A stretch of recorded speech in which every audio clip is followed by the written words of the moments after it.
for further analysis on the current escalating tensions in Gaza, we're joined from Ramallah by political researcher Dr. Tamara Haddad. Welcome to Qnews.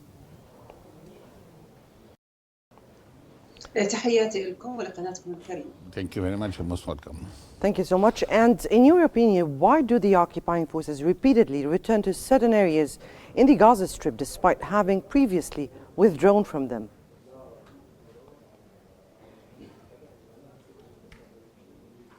I mean, it is undeniable that this is happening, and there is intense shelling of several areas of Gaza, and I believe this is targeting definitely Palestinians, especially that many Palestinians started to come out and to live, to try to maintain a sort of normalcy in life, and in fact, and I must say that this is a further escalation of the war, and I believe also that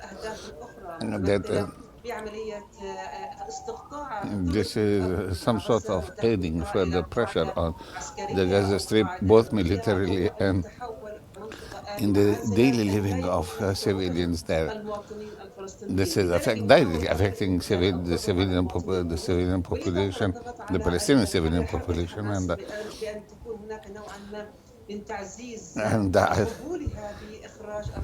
and I believe that this is certainly not a way to further pressure the release of hostages. And I believe that many of the terms that have to be applied and the conditions that have to be respected in this respect will require introducing a truce and a ceasefire as early as possible.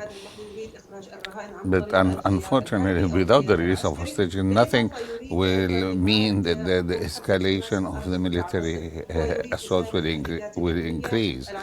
And it is obvious that the direct target is to further pressure the civil population to remain indoors and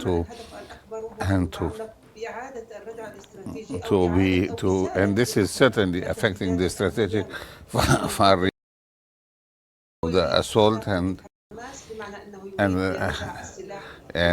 one way or another. This is also putting pressure on Hamas to demilitarize the area and to surrender their weapons and lay down their arms. And this is probably one form of the Israelis imposing their conditions by force and went to thwart the military action in Gaza. Yes, the Palestinian Ministry of Health has urgently called for the international medical teams and resources. Now, what obstacles are preventing this assistance? And from your point of view, what's your take on the international community's response so far to the very dire situation of the humanitarian aspect in Gaza?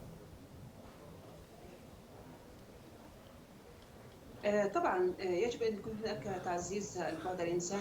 is understandable the humanitarian crisis is really reaching very far proportions, and this is definitely affecting the civilian population in depth. And I believe that even 98% of the population has at one point been affected by the military activity there.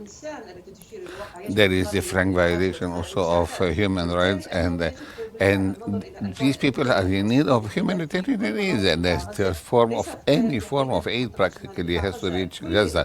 The entire strip is suffering. The suffering of severe shortages, and the actual blockade that the Israeli occupation is imposing on the Gaza Strip is really reaching its peak, and of late this is really becoming unbearable. In many cases, the Palestinians are suffering from even a severe deterioration of their health issues that are really taking their toll on their life and their mortality and morbidity.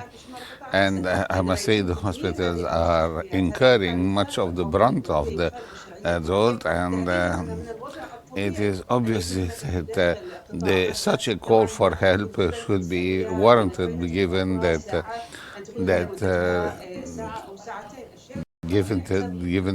there is no other possibility. This is also in fragmentation of the situation of prisoners of war under the Geneva Convention. And I believe that the Palestinians have no other reach but to call for external help. And this is, again, warranted by the dire situation on the ground. And this is truly an open war that is being led. And whether on the Israeli side or on the Palestinian side, the situation is finally affecting victims that are children, often women, often, and this and Gaza Strip is really seeing a dramatic situation there. And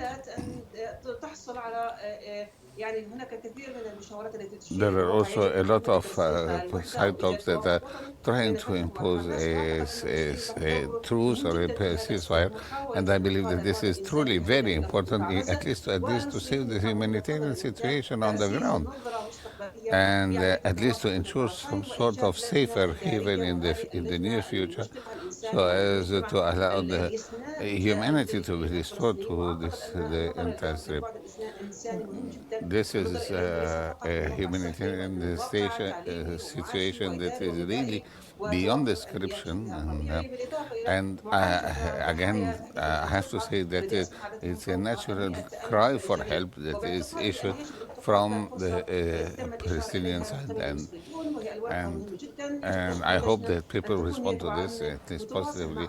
And there are of course certain countries who are dealing with the local Palestinian authorities in this respect, but unfortunately I know that the Israelis are not willing to see this happen. So this is further compounding the situation and Yes. further compounding the humanitarian crisis that is already reaching a very dire level. Yes, Dr. Tamara, given the heavy casualties reported, especially among civilians, what legal or political mechanisms that are available to the Palestinian Authority or the Palestinian civil society to address the human rights violations committed so far?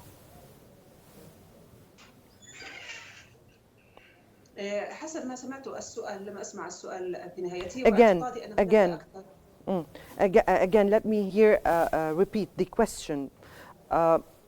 Given the heavy casualties that are reported, especially among the civilians, what are the legal and political mechanisms that are available to the Palestinian Authority or the Palestinian civil society to address the human rights violations that have been committed so far?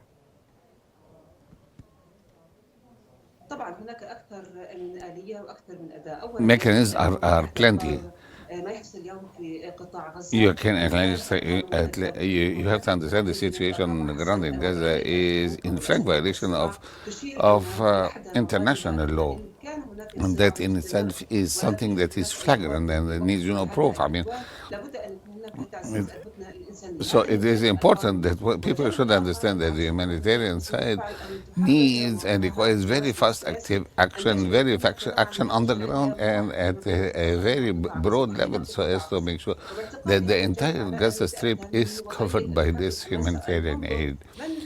And of course, there are also international activity that can be conducted at the level of the international community, the European community, and I believe that the world community at large is able to put enough pressure on the Israeli counter side to be able to counteract this process of frank violation.